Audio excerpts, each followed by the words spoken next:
my name's Dylan. I make music and content under the name Hearingson, and today I'm going to show you how to make a dub chord sound using Ableton's drift synthesizer. So I've got a song I've been working on here. I recorded a bunch of multi-track drums into the arrangement, chopped them up, did some audio to MIDI, and then consolidated some chunks back into the session view. Here you can see them. So I'm going to trigger that. I've got a drum kit and a respace sound that I sampled off my modular and put in simpler. So just those two parts for now. It's really just the start of an idea. Sounds like this.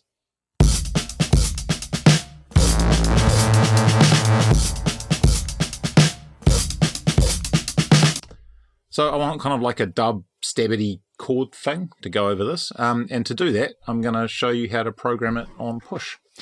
Let's go over there.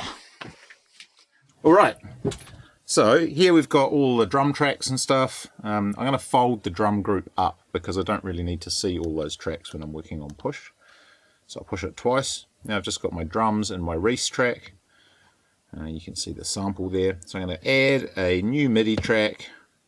I'm going to choose my instrument as Drift. And I'm just going to choose the default preset for Drift. Drift is an analog style synthesizer.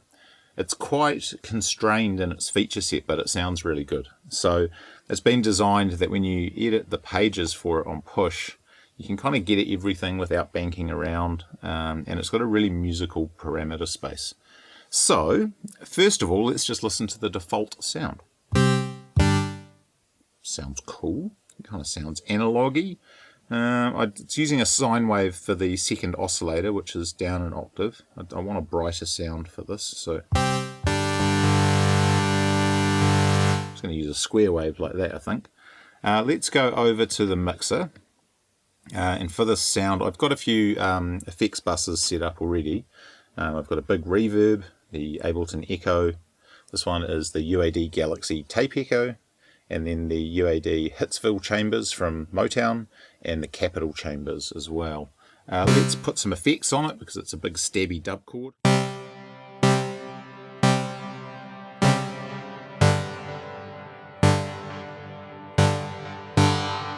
that one's quite metallic sounding.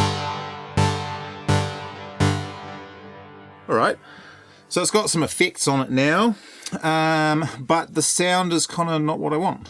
So let's make it into what I want it to sound like. I want it to have a nice pluck at the front, and then a bit of a sort of a lower sustained sound. So I want a splash of brightness that goes into the reverbs, and then a little bit of a more muted sound that holds the sustain so that the chord's got some body. So let's go to the filter page, and you can see that at the moment the envelope from Drift, the second one, is modulating the filter 80%, and the pressure is modulating at 15%. I'm going to turn the envelope down for now, and then we'll sweep the filter down a bit. That's a nice deep low pass sound. I'm going to high pass it a little bit as well. I don't want it too far down in the sub frequencies because there's all that bass and stuff going on down there. So that's cool, but it's a bit boring. So let's look at the pressure. So Push has got a really expressive set of pads on it. You can do, they're velocity sensitive, so depending how hard you hit them, the volume changes, and you can apply that to other parameters as well. They support pressure, and it's polyphonic pressure, so it deals with each note separately. So if I turn pressure up quite high and play something, you can see that the pressure I'm applying is changing the filter quite significantly, which is cool. I want that to be a bit more subtle here. It's going to add a bit of organicness to every time I play. It's going to be different because of how I push the pads. Yeah, it also does slide, which is up and down.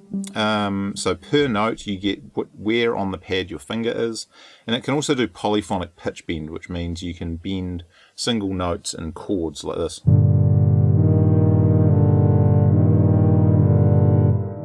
Pretty cool. Normally the pitch bend on a synth bends all the notes. Here you can just do individual ones, which is quite choice.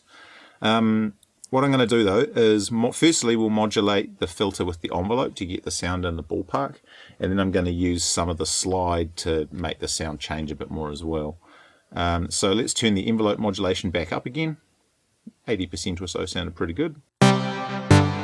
So what it's doing is opening up. You can see the second envelope here, opens very quickly and then decays down to sort of about 20%.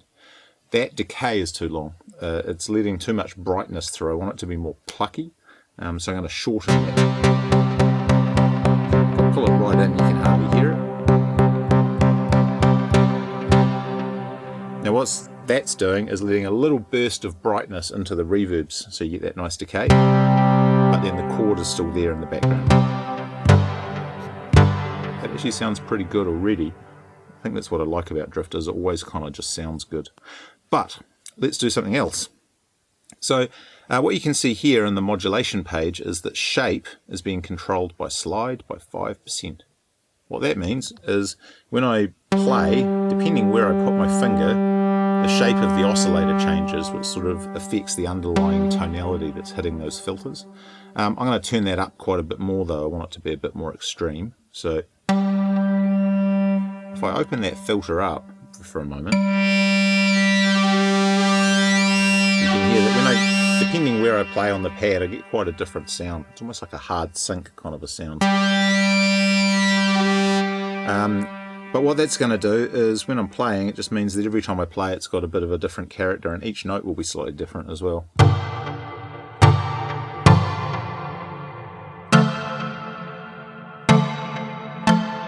bring the pitch down. Oh, sorry, no, I want them both oscillators to be the same pitch, I think. Maybe even bring the second one down another octave. Oh yeah, that's quite cool. I'll bring the volume of that. The one's quite low, so I'll bring its volume down a bit.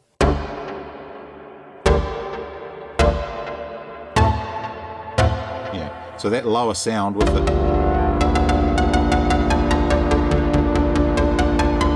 slide parameters is actually pretty cool.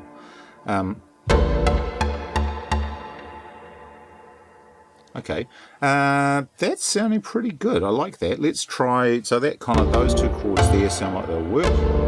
I'll try and do something on the front here. Let's go.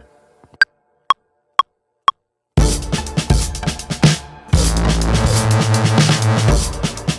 didn't get that quite right. I need to stop before the respace comes in. I want like a call and response thing. So I'll delete that clip and we'll try again.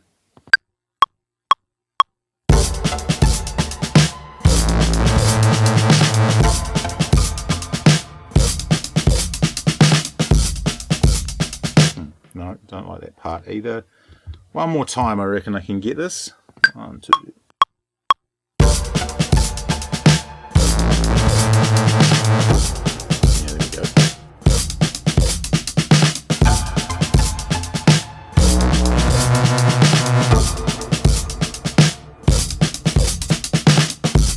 Yeah. Did I get the clip length right? Yeah, cool. So that's kind of in the ballpark. I might mess around with that a bit more and add a bit more to it, but